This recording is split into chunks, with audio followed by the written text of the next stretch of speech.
மணப்பாறை மாடு கட்டி மாயவரம் ஏறு பூட்டி மணப்பாறை மாடு கட்டி மாயவரம் ஏறு பூட்டி வயக்காட்ட உழுது போடு சின்ன கண்ணு பசும் தழைய போட்டு பாடுபடு செல்ல கண்ணு ஆத்தூரு கிச்சடி சம்பா ஆத்தூரு கிச்சடி சம்பா பார்த்து வாங்கி வித விதைக்கு ஆத்தூரு கிச்சடி சம்பா பார்த்து வாங்கி வித விதைக்கு நாட்டை பறிச்சு நட்டு போடு சின்ன கண்ணு தண்ணியை ஏத்தம் புடிச்சு இறச்சி போடு செல்ல கண்ணு நாட்டை பறிச்சு நட்டு போடு சின்ன கண்ணு தண்ணியை ஏத்தம் புடிச்சு இறச்சி போடு செல்ல கண்ணு கருத நல்லா விளைய வச்சு மருத சில்லாட வச்சு கருத நல்லா விளைய வச்சு மருத சில்லாட வச்சு அறுத்து போடு களத்து மேட்டில சின்ன கண்ணு நல்லா அடிச்சு தூக்கி அளந்து போடு செல்ல கண்ணு பொதிய ஏற்றி வண்டியில பொள்ளாச்சி சந்தையிலே பொதிய ஏற்றி வண்டியில பொள்ளாச்சி சந்தையிலே விருதுநகர் வியாபாரிக்கு சின்ன கண்ணு. வேளாண் பெருமக்களுக்கு அன்பு வணக்கம். இன்றைய பொன் விளையும் பூமி நிகழ்ச்சியில் முதலில் வருவது வேளாண் செய்திகள், வேளாண் ஆலோசனை நேரம், வேளாண் சந்தை நிலவரம், வேளாண் வானிலை, வேளாண் தொழில்நுட்பம். இன்றைய வேளாண் தொழில்நுட்ப பகுதியில் திண்டுக்கல் மாவட்டத்தில் வேளாண்மை துறையின் மத்திய திட்ட செயல்பாடுகள் குறித்து விவரிக்கின்றார் இம்மாவட்ட வேளாண்மை துணை இயக்குனர் திரு வி தவமுனி அவர்கள். இனி தொடர்வது வேளாண் செய்திகள். வேளாண் பெருமக்களுக்கு அன்பு வணக்கம். வணக்கம். வேளாண் செய்திகள். முதலில் வருவது மாத்தி யோசிச்சேங்க. எளிய முறையில் நாட்டுக்கோழி வளர்ப்பு செய்து பயனடைந்த காஞ்சிபுரம் மாவட்டம் அண்ணா நகர் பகுதியைச் சேர்ந்த வேளாண்மையாளர் திரு டி சிவா அவர்கள் தரும் செய்திகள். வேளாண் ஆலோசனை நேரத்தில் ஒருங்கிணைந்த பண்ணையில் கால்நடைகளின் சுகாதார மேலாண்மை ஆய்வு கூடம் குறித்து மதுரை மாவட்டம் திருப்பரங்குன்றம் கால்நடை மருத்துவ அறிவியல் பல்கலைக்கழக பயிற்சி மற்றும் ஆய்வு நிலைய உதவி பேராசிரியர் டாக்டர் எம்.எஸ். முருகன் அவர்கள் தரும் தகவல்கள். இன்றைய தகவல் நேரத்தில் கோயம்புத்தூர் தமிழ்நாடு வேளாண்மை பல்கலைக்கழகத்திலிருந்து வந்துள்ள பயிற்சி குறித்த அறிவிப்பு. இன்றைய வேளாண் சந்தையில் வேளாண் ஒழுங்குமுறை விற்பனை கூடங்களில் வேளாண் விளைபொருட்களின் விலை நிலவரம். திருப்பூர் மாவட்டம் தாராபுரம் உழவர் சந்தையில் காய்கறிகளின் இன்றைய விலை நிலவரம். கன்னியாகுமரி மாவட்டம் தோவாளை மலர் சந்தையில் வணிக மலர்களின் இன்றைய விலை நிலவரம். தமிழ்நாடு பட்டுக்கூடு மற்றும் கச்சா பட்டு நூலின் விலை நிலவரம். வேளாண் வானிலையில் தெற்கு மண்டலம் ஒன்றிற்குட்பட்ட மாவட்டங்களுக்கான வானிலை அறிவிக்கை, உழவர்களுக்கான வானிலை முன்னறிவிப்பு. விரிவான செய்திகள். மாத்தி யோசிச்சேங்க. உலக அளவில் இந்தியா முட்டை உற்பத்தியில் 4வது இடமும் இறைச்சி கோழி வளர்ப்பில் 5வது இடமும் வகிக்கின்றது. மேலும் நாட்டுக்கோழி வளர்ப்பில் குறைந்த முதலீட்டில் அதிக லாபம் பெறலாம். அவ்வகையில் எளிய முறையில் நாட்டுக்கோழி வளர்ப்பு செய்து பயனடைந்த காஞ்சிபுரம் மாவட்டம் அண்ணா நகர் பகுதியைச் சேர்ந்த வேளாண்மையாளர் டி சிவா அவர்கள் தரும் செய்திகள்.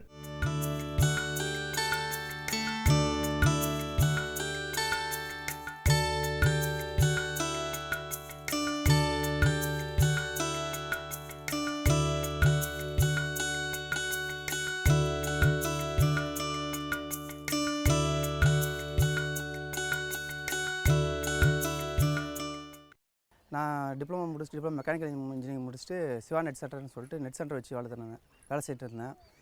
அப்புறம் பார்த்திங்கன்னா எங்கள் வீட்டில் மாடெலாம் இருக்குது, அது கூட வந்து கோழி வளர்க்கலாம் அப்படின்னு சொல்லிட்டு ட்ரை பண்ணும்போது நம்ம காஞ்சிபுரம் உழவர் பயிற்சி மையத்தில் வந்து பயிற்சி தரதாக கேள்விப்பட்டேன். அதனால் வந்து அதை போய் நம்ம ட்ரைனிங் கற்றுக்கலாம் அப்படின்னு சொல்லிட்டு போய் ட்ரைனிங் அட்டன் பண்ணேன். 1 வீக் ஃபஸ்ட் மாதிரி சொல்லிக் கொடுத்தாங்க, எல்லா விஷயமும் சொல்லிக் கொடுத்தாங்க. ஃபஸ்ட்டு அப்போ பார்த்திங்கன்னா எங்கேருந்து குஞ்சு கிடைக்குது நம்மளுக்கு, எப்படி எந்தெந்த முறையில் வளர்க்கணும், எந்தெந்த டைமில் என்னென்ன ஊசி போடணும் அப்படின்ற முறை எல்லாத்தையுமே வந்து சொல்லிக் கொடுத்தாங்க. பிறகு எனக்கு ஒசூர்லேருந்து குஞ்சு வர வச்சு வனராஜா மற்றும் கிராமப்பிரியான்னு 2 ரகம் எனக்கு கொடுத்தாங்க. நான் வந்து இதில் ஒரு 120, அதில் ஒரு 120, மொத்தத்தில் 2மே 120 வாங்கி வந்து வளர்த்த ஆரம்பித்தேன். ஃபஸ்ட்டு வனராஜா வந்து நல்லா கொஞ்சம் க்ரோத் இருந்தது, வெயிட்டும் நல்லா வந்தது. கிராமப்பிரியான்னு பார்த்தீங்கன்னா முட்டை வந்து நல்லா இருக்குன்னு சொல்லிட்டு நான் முட்டை வருஷம் அதை அப்படியே வச்சுட்டு இருக்கேன். வனராஜா நல்லா பெருசானோடனே போன வாரம் அதுக்கு 3 வாரத்துலேருந்து நல்லா சேல்ஸ் நானே தனிப்பட்ட முறையில் விற்க ஆரம்பிச்சிட்டேன். அதனால் கொஞ்சம் நல்ல லாபமாக இருக்குது. இப்போ பார்த்திங்கன்னா பண்ணையில் வந்து இப்போ கையில் ஒரு 78 கோழிங்க இருக்குது. நல்ல முறையில் வருது. இதுக்கு எப்பப்போ எந்தெந்த இதில் தடுப்பூசிகள் என்னென்ன ப்ராப்ளம் வரும் அப்படின்னு சொல்லிட்டு அப்பப்போ நம்மளுக்கு கைட் பண்ணியே இருப்பாங்க. அப்படி எதனா டவுட் இருந்ததுன்னா நானும் பயிற்சி மையத்துக்கு கால் பண்ணி, சார் இது போல் இருக்குது, கோழிகளுக்கு இந்த ப்ராப்ளம் வருது, என்னவா இருக்கும் அப்படின்னு சொல்லி கேட்டோன்னா சாரும் வந்து எனக்கு டீட்டெயிலாக சொல்லுவார். அந்த டீட்டெயிலை வச்சு நம்ம பின்பற்றி என்னென்ன ஊசி போடணும், எத்தனை நாள் தட்டமை ஊசி, அம்மை ஊசிகள்லாம் எப்பப்போ போடணும், என்னென்ன ப்ராப்ளம் வரும் அப்படின்னு சொல்லிட்டு வெள்ளை கழிச்சல் இது போல் நோய்கள்லாம் வந்து மருந்து சொல்லுவாங்க. அதன்படி பண்ணியிருக்கேன். இப்போ நல்லா வந்துட்டு இருக்கு, நல்லா லாபகரமாகவும் இருக்குது. சைடு பிஸ்னஸாகவும் அதுவும் நம்ம இருக்கிற இடத்துல நல்லா சிக்கனமான முறையில் பண்ணுறதுக்கு நல்லா இருக்குது. உழவு பயிற்சி மூலிமா தான் சார் பயிற்சி கற்றுக்கிட்டேன். பயிற்சிக்கு போகும்போது என்னை வெளிமாநில பெங்களூர்லாம் கூட்டின்னு போயிருந்தாங்க. அங்கே போயிட்டு மாட்டு பண்ணை, தீவன மேலாண்மை, அதாவது இது திடமான தீவனத்தை எப்படி நம்ம பாதுகாக்கிறது, மற்றும் பால் உற்பத்தி, பால்லேருந்து எந்தெந்த பொருட்கள் வந்து தயார் பண்ணலாம் அப்படிங்கிறது, கோழி வளர்ப்பு, கோழியில் வந்து எத்தனை வகையான வகைகள் இருக்குது, ப்ளஸ் வந்து அதான உற்பத்தி எப்படி, முட்டை உற்பத்தி எப்படி அப்படிங்கிறது எல்லாமே வந்து பெங்களூரில் கூட்டு போயிட்டு உழவு பயிற்சி மூலிமா கூட்டு போயிட்டு காட்டினாங்க. அந்த தீவனத்தை வாங்கி போடுறது வந்து பார்த்தோன்னா க்ரோத் நல்லா இருக்குது, திடமாகவும் இருக்குது. கோழிங்க வந்து நல்லா கறி நல்லா சாஃப்டாக இது பண்ணியிருக்காங்க, அதனால் நல்லா இருக்குது. இந்த தீவனம்லாம் பார்த்திங்கன்னா அங்கேருந்து வர வச்சு நம்ம குறைஞ்ச விலையில் எங்கேயோ தராங்க. நான் கோழியை விற்கிறதுக்கோ இல்லை முட்டை சேல்ஸ் பண்ணுறதுக்கோ எங்கேயும் போகிறதில்ல. இங்கே இருக்குது அப்படின்னு தெரிஞ்சிட்டாலே போதும், ஆளுங்களே வந்து சண்டே ஆனால் இங்கே இந்த சண்டே டைம்லேயே வந்து இங்கேயே வாங்கிட்டு போகிறாங்க. அதனால் எனக்கு இந்த நாட்டுக்கோழி வளர்ப்பு நல்லா இருக்குது. இதுக்கு தீவன மேலாண்மையில் வந்து அசோலாவை பற்றி சொல்லி கொடுத்தாங்க. அதுக்கு ஒரு நாள் கிளாஸ் போயிட்டு அட்டன் பண்ணி வந்தோம். அசோலா வந்து இப்போ எப்படி பண்ணணும் அப்படின்ற முறை இப்போ சொல்லி கொடுத்தாங்க. அசோலா விதைகளும் அவங்களுக்கு உயர் பயிற்சி மூலமாக தரத்துக்கு எங்களுக்கு ரெடியாக இருக்காங்க. அதுக்கு வந்து இப்போ தான் நான் தொட்டி ரெடி பண்ணி வச்சுருக்கேன். இன்னும் அசோலா போடல. அசோலா போட்டு அதிலேருந்து வர க்ரோத் நல்லா இருக்கும் அப்படின்னு சொல்லியிருக்காங்க. நெக்ஸ்ட் டைம் அதை தான் நான் ட்ரை பண்ண போகிறேன். ஈஸியான லாபம், நல்லா எல்லாருமே வந்து வளர்க்கணும் அப்படின்னு சொல்லி தான் எனக்கும் ஆசை. மேலும் விவரங்கள் பெற திரு டி சிவா அவர்களை 09894241359 என்ற கைபேசி எண்ணில் தொடர்பு கொள்ளவும். இனி தொடர்வது வேளாண் ஆலோசனை நேரம். இன்றைய வேளாண் ஆலோசனை நேரத்தில் ஒருங்கிணைந்த பண்ணையில் கால்நடை வளர்ப்பின் போது கால்நடைகளுக்கு நோய் தொற்று ஏற்படும் வாய்ப்புள்ளது. ஆகவே கால்நடைகளுக்கு போதுமான சுகாதார தூய்மையை மருத்துவரின் ஆலோசனையின் பேரில் ஏற்படுத்த வேண்டும். அந்த வகையில் மதுரை மாவட்டம் ஒருங்கிணைந்த பண்ணையில் கால்நடைகளின் சுகாதார மேலாண்மை ஆய்வுக்கூடம் குறித்து இவ்வாய்வு மைய உதவி பேராசிரியர் டாக்டர் MS முருகன் அவர்கள் தரும் தகவல்கள்.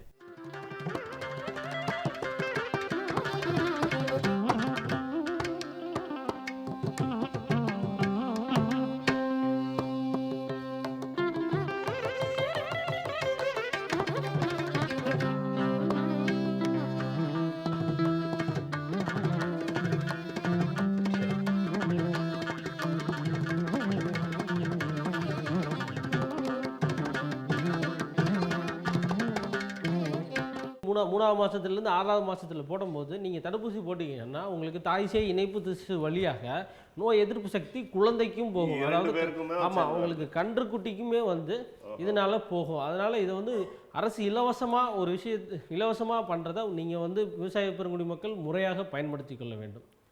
இதுதான் இந்த கோமாரி. பசுமாடுகளுக்கு சொன்னீங்க, ஆடுகளுக்கு இப்போ பட்டியில் வளர்ப்பாங்க, வீடுகளில் ஆடு வளர்ப்பாங்க, அதுங்களுடைய வந்துட்டு இந்த நோய் தாக்குதல் எப்படிங்க இருக்கும்? பொதுவாக வெள்ளாடுகள் செம்பரி ஆடுகள் 2 இது இருக்குது. இப்போ மதுரை மாவட்டத்தில் பொறுத்த வரைக்கும் வெள்ளாடுகளும் அதிகமாக இருக்கும், செம்பரி ஆடுகளுக்குமே அதிகமாக இருக்கும். நோய் தடுப்பு வெள்ளாடுகள் தாக்குதல்ன்றீங்களா? நோய் தாக்குதல் வெள்ளாடுகளை விட செம்பரிகளுக்கு தான் கொஞ்சம் அதிகமாக இருக்கும். செம்பரி ஆடுகள் வந்து தனியாக வளர்க்க மாட்டாங்க, பட்டிகளாக போட்டு 100-200 தான் வளர்க்குவாங்க. அது விவசாய பெருங்குடி மக்களுக்கு ஒரு பெரிய ஒரு பொருளாதார பலத்தை கொடுக்குது உங்களுக்கு. அதனால் விவசாய பெருங்குடி மக்களுக்கு பெரிய செம்பரி ஆடுகளை தான் குறிப்பாக தென் மாவட்டங்களில் மதுரை மாவட்டம், விருதுநகர் மாவட்டம், சிவகங்கை மாவட்டம், ராமநாதபுரம், நமக்கு திருநெல்வேலி, தூத்துக்குடி இங்கெல்லாம் பார்த்தீங்கன்னா உங்களுக்கு பட்டியாக வந்து நிறைய 200 மட்டும் கிடையாது, 500-1000 செம்பரி ஆடுகள் வச்சுருக்கவங்களாம் இருக்காங்க. இந்த செம்பரி ஆடுகளுக்கு பார்த்திங்கன்னா ஒட்டுண்ணிகள் தாக்குதல் தான் அதிகமாக இருக்கும். ஏன்னா இவங்க முறையான முறையில் குடற்புழு நீக்க மருந்துகள்லாம் கொடுக்கறது இல்லை. இந்த குடற்புழு நீக்க மருந்துகளை முறையான முறை அப்படிங்கிறது ஒரு கால அட்டவணை இருக்குது. ஆட்டுக்குட்டி, அதாவது செம்பரி ஆட்டுக்குட்டி பிறந்த உடனே ஒரு 3 மாதத்துலேருந்து நீங்கள் ஆரம்பிச்சிடணும். முதல்ல கொடுக்கும்போது ஒரு 3ஆவது மாதத்தில் கொடுக்கணும். அதன் பிறகு 6 மாத கால இடைவெளியில் ஒவ்வொரு 6 மாதத்திற்கு ஒரு முறை இந்த குடற்புழு நீக்க மருந்துகளை நீங்கள் கொடுத்துக்கிட்டீங்க அப்படின்னா நிச்சயமாக செம்பரி ஆடுகள் நல்லா வந்து உடல் எடை பருமன் கூடும். இப்போ ஒரு பட்டியில் 200-300 ஆடுகள் இருந்தாங்கன்னா ஒவ்வொரு ஆடுக்கும் இண்டிவிஜுவலாக கொடுத்தாகணுன்றீங்களா? ஒவ்வொரு பட்டியில் கட்டாயமாக அப்படி தான் கொடுத்தாகணும். அது ஒவ்வொரு ஆட்டுக்கும் ஊசி. ஆமாம், இது ஊசியெல்லாம் போட தேவையில்ல. இது நம்ம மாத்திரையாகவும் இருக்குது, மாத்திரை வில்லைகளாகவும் இருக்குது, இல்லை நம்ம வந்து தண்ணியில் கலந்து வைக்கலாம். இந்த மாதிரி எளிய முறையிலையும் இருக்குது. நம்ம குழந்தைகளுக்கு கொடுக்குற மாதிரி டானிக்காகவும் கொடுக்கலாம். இப்போ காய்ச்சல் அதிகமாக இருக்குது, காதை தொட்டு பார்த்து கிராமத்தில் விவசாயிகள் சொல்லிவிடுவாங்க. ஸோ காய்ச்சல் அதிகமாக இருக்குது அப்படின்னு நாங்கள் பார்த்துட்டோம்னா அதிலிருந்து ரத்தத்தை வந்து ஒரு சொட்டு எடுத்து நம்ம ஸ்லைடில் வச்சுட்டு ஒரு சிமியர் ப்ரிப்பேர் பண்ணி அந்த ரத்த மாதிரி படலத்தை கொண்டாந்து இங்கே நம்ம லேபில் வந்து டெஸ்ட் பண்ணி சொல்லிவிடுவோம் அந்த மாட்டுக்கு வந்து எந்த வியாதி வந்திருக்கு. சில நேரங்களில் இப்போ மழை இல்லாத காரணத்தினால நிறைய மாடுகளுக்கு ஒட்டுண்ணி வந்து ஒரு பெரிய பிரச்சனை. இங்கே உண்ணிகளோட தாக்கம் அதிகமாக இருக்கும். இந்த உண்ணிகளுக்கான உணவுகள் வந்து அனிமல் மட்டும்தான் வந்து இருக்கும். ஏன்னா இந்த உண்ணிகள் பொதுவாக பார்த்திங்கன்னா மழை இருக்க காலங்கள் பார்த்திங்கன்னா வேறு எங்கேயாவது செழிப்பாக இருக்க இடத்துல வேணால் இருந்திருக்கலாம். ஆனால் இப்போ இது ஒரு பெரிய பிரச்சனை, வெக்டர்-பார்ன் டிசீஸ் அப்படிம்பாங்க ஆங்கிலத்தில்.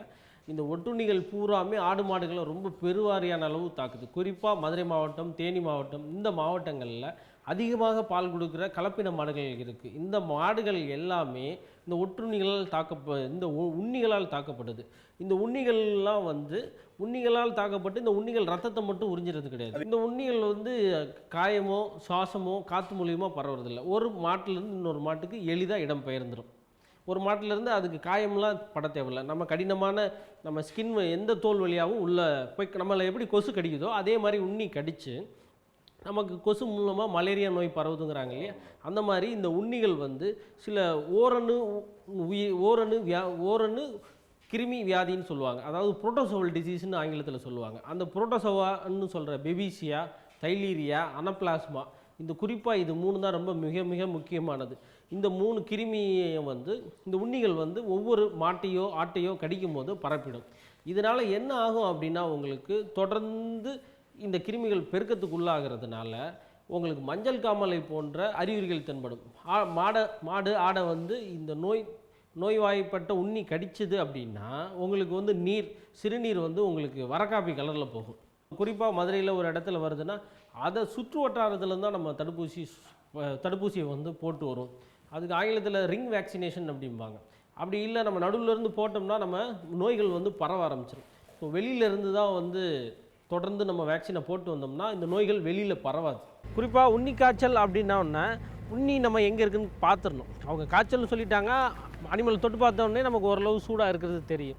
இப்போ பொதுவாக மாடுகளாக இருந்தாலும் சரி, ஆடுகளாக இருந்தாலும் சரி, கால்நடைகளுக்கு உண்ணி எங்கே இருக்கும் அப்படின்னா மேலாப்பில் நீங்கள் எங்கேயும் பார்த்தீங்கன்னா தெரியாது.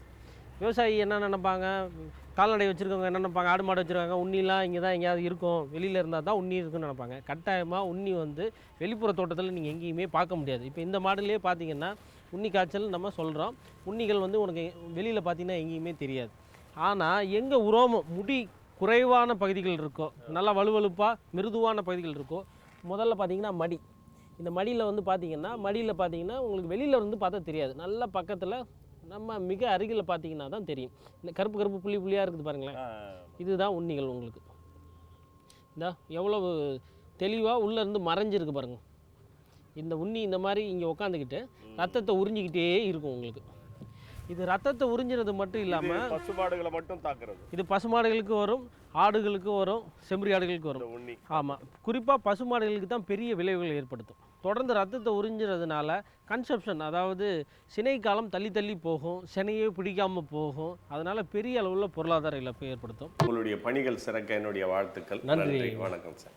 மேலும் விவரங்கள் பெற டாக்டர் MS முருகன் அவர்களை 09489950555 என்ற கைபேசி எண்ணில் தொடர்பு கொள்ளவும். இன்றைய தகவல் நேரத்தில் கோயம்புத்தூர் தமிழ்நாடு வேளாண்மை பல்கலைக்கழகத்திலிருந்து வந்துள்ள பயிற்சி வகுப்புகள் குறித்த அறிவிப்பு.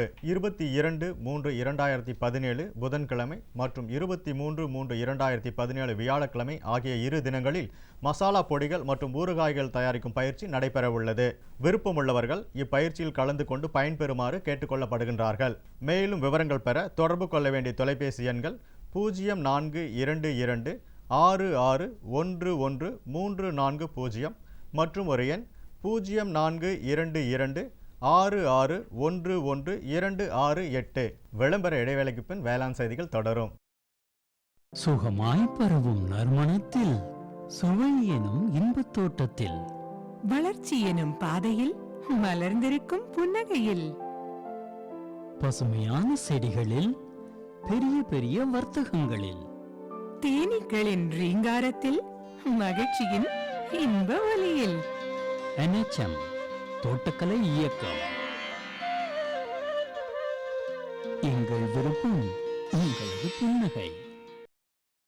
இனி வருவது வேளாண் சந்தை. இன்றைய வேளாண் சந்தையில் தமிழ்நாடு ஒழுங்குமுறை விற்பனை கூடங்களில் வேளாண் விளைபொருட்களின் விலை நிலவரம். சோளம் சிவப்பு அருப்புக்கோட்டையில் குறைந்தபட்சமாக 3300 ரூபாய்க்கும் அதிகபட்சமாக 3400 ரூபாய்க்கும், திருமங்கலத்தில் குறைந்தபட்சமாக 2700 ரூபாய்க்கும் அதிகபட்சமாக 3200 ரூபாய்க்கும், வரகு இதர ரகம் கள்ளக்குறிச்சியில் குறைந்தபட்சம் மற்றும் அதிகபட்சமாக 1899 ரூபாய்க்கும், மக்காச்சோளம் மஞ்சள் ராஜபாளையத்தில் குறைந்தபட்சமாக 1400 ரூபாய்க்கும் அதிகபட்சமாக 1600 ரூபாய்க்கும், நெல் சூப்பர் பொன்னி அம்மூரில் குறைந்தபட்சமாக 1639 ரூபாய்க்கும் அதிகபட்சமாக 1833 ரூபாய்க்கும், கலவையில் குறைந்தபட்சமாக 1528 ரூபாய்க்கும் அதிகபட்சமாக 1711 ரூபாய்க்கும், பருத்தி MCU 5 நத்தத்தில் குறைந்தபட்சமாக 4000 ரூபாய்க்கும் அதிகபட்சமாக 5000 ரூபாய்க்கும், திண்டுக்கல்லில் குறைந்தபட்சமாக 4500 ரூபாய்க்கும் அதிகபட்சமாக 5500 ரூபாய்க்கும், மணிலா இதர ரகம் கரூரில் குறைந்தபட்சமாக 4200 ரூபாய்க்கும் அதிகபட்சமாக 4400 ரூபாய்க்கும், கிருஷ்ணகிரியில் குறைந்தபட்சமாக 5300 ரூபாய்க்கும் அதிகபட்சமாக 6500 ரூபாய்க்கும்.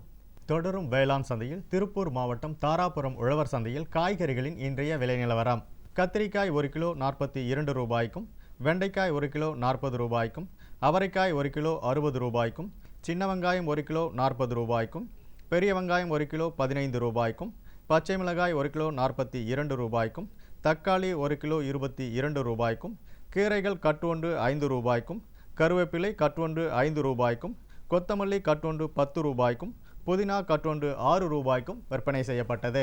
கன்னியாகுமரி மாவட்டம் தோவாளை மலர் சந்தையில் வணிக மலர்களின் இன்றைய விலை நிலவரம். கத்தரி ரோஸ் 20 பூக்கள் கொண்ட பாக்கெட்டின் விலை 20 ரூபாய்க்கும், மல்லிகை 1 கிலோ 150 ரூபாய்க்கும், முல்லை 1 கிலோ 200 ரூபாய்க்கும், கனகாம்பரம் 1 கிலோ 300 ரூபாய்க்கும், செண்டுமல்லி 1 கிலோ 40 ரூபாய்க்கும், வாடாமல்லி 1 கிலோ 30 ரூபாய்க்கும், பட்டன் ரோஸ் 1 கிலோ 80 ரூபாய்க்கும், துளசி 1 கிலோ 10 ரூபாய்க்கும், சம்பங்கி 1 கிலோ 60 ரூபாய்க்கும், அரளி 1 கிலோ 70 ரூபாய்க்கும், சாமந்தி 1 கிலோ 100 ரூபாய்க்கும், காக்கடா 1 கிலோ 200 ரூபாய்க்கும், கோழிக்கொண்டை 1 கிலோ 30 ரூபாய்க்கும், விருச்சிப்பூ 1 கிலோ 100 ரூபாய்க்கும் விற்பனை செய்யப்பட்டது. தமிழ்நாடு பட்டுக்கூடு விற்பனையில் முன்னணி நகரங்களில் விலை நிலவரம். தருமபுரியில் வெண்பட்டுக்கூடு கிலோ ஒன்றிற்கு அதிகபட்சமாக 538 ரூபாய்க்கும் குறைந்தபட்சமாக 355 ரூபாய்க்கும் சராசரியாக 484 ரூபாய்க்கும், சேலத்தில் வெண்பட்டுக்கூடு கிலோ ஒன்றிற்கு அதிகபட்சமாக 545 ரூபாய்க்கும் குறைந்தபட்சமாக 383 ரூபாய்க்கும் சராசரியாக 470 ரூபாய்க்கும் விற்பனை செய்யப்பட்டது. கோவையில் வெண்பட்டுக்கூடு கிலோ ஒன்றிற்கு அதிகபட்சமாக 550 ரூபாய்க்கும் குறைந்தபட்சமாக 424 ரூபாய்க்கும் சராசரியாக 507 ரூபாய்க்கும் விற்பனை செய்யப்பட்டது. காஞ்சிபுரம் அண்ணா பட்டு பரிமாற்றகத்தில் பேசின் கச்சா பட்டின் விலை கிலோ ஒன்றிற்கு அதிகபட்சமாக 3575 ரூபாய்க்கும் குறைந்தபட்சமாக 3375 ரூபாய்க்கும் சராசரியாக 3506 ரூபாய்க்கும் விற்பனை செய்யப்பட்டது. இனி வருவது வேளாண் வானிலை.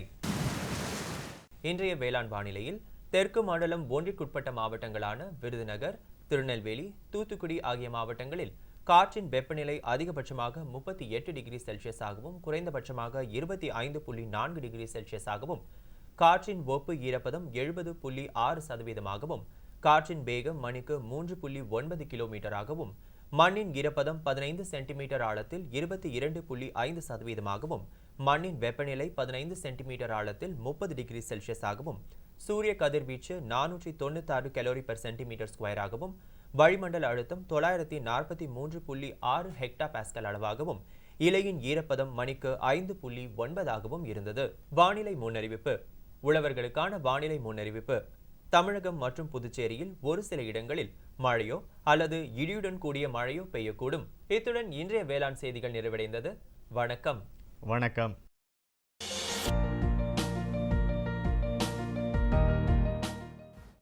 வேம்பு கலந்த யூரியா.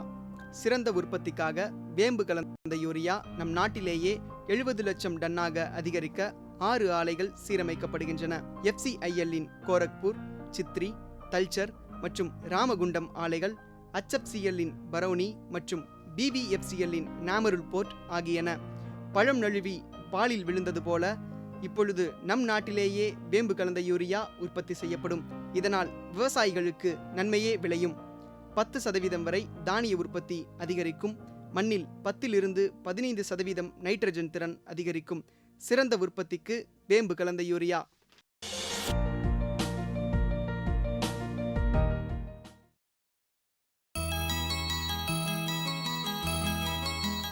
மத்திய மாநில அரசுகள் தேசிய உணவு பாதுகாப்பு திட்டம், தேசிய தோட்டக்கலை இயக்கம், பயிர் காப்பீட்டு திட்டம் போன்ற திட்டங்களை வேளாண்மை துறையின் மூலம் செயல்படுத்தப்பட்டு வருகின்றது.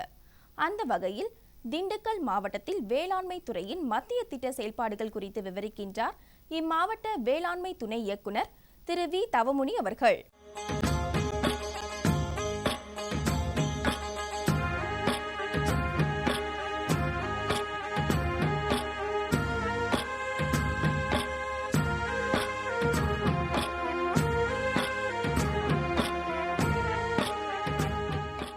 முக்கியமாக பார்த்திங்கன்னா மத்திய அரசு நிதியுதவியோட மாநில அரசு வேளாண்மை துறையில் செயல்படுத்தப்படுற திட்டங்களை முதல் திட்டமாக தேசிய வேளாண்மை வளர்ச்சி திட்டம்.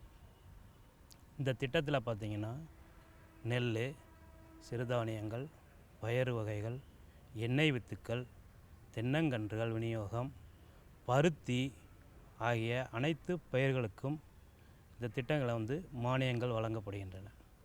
இப்போ நெல்லில் பார்த்துட்டிங்கன்னா நெல்லை சான்று விதைகளை பெற்று விவசாயிகள் பயன்படுத்தி நல்லா மகசூல் அடையணுங்கிறதுக்காக விவசாய நிலங்களிலேயே விதை பண்ணைகள் அமைத்து விதையை கொள்முதல் செய்கிறோம்.